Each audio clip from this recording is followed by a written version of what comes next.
we produce More CO2. what? More CO2. More CO2. Okay, if we're given a lot of carbs, we produce more CO2. And in people who already, so if your CO2 goes up to 50, what will you have to do to get it down to 40? Breathe faster. Okay, so this becomes critical in COPD patients. All right, so overfeeding, too many carbs can cause an increase in CO2. Okay, and they have to breathe faster to maintain that. Underfeeding them can affect muscle strength. Okay, all right. Everybody good? Okay.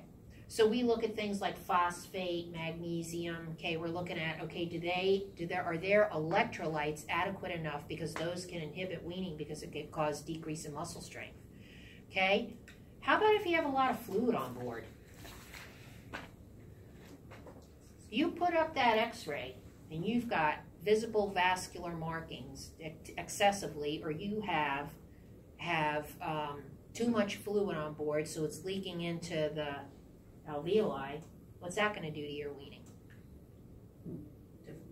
Very difficult to wean. You got to diurese them, or they're going to be very difficult to wean. They're going to breathe fast. Their oxygen levels are not going to be good. Okay?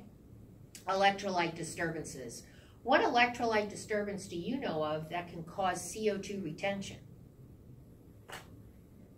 Is it potassium?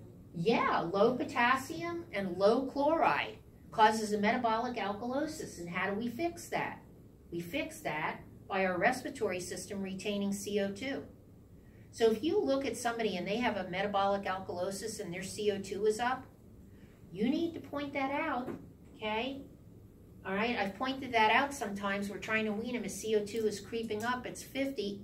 Because you know he's been on diuretics for a while. Because diuretics, they drop your potassium and your chloride levels, okay? So these are things you learned, but you need to tie them all in and bring them back to your patient that you're taking care of. If they have a metabolic alkalosis, look for a reason why. Diuretics will be listed in the ICU. Most of the time, it's Lasix that's given. Okay. Okay. Other metabolic issues, hypothyroidism can impair respiratory muscle function. Okay. Make sense? All right. And then acid-base imbalances. You can have a metabolic acidosis or a metabolic alkalosis. If you have a metabolic acidosis, how fast are you going to breathe? Really? Well, how does the respiratory system compensate for an acidosis? Try and get rid of it.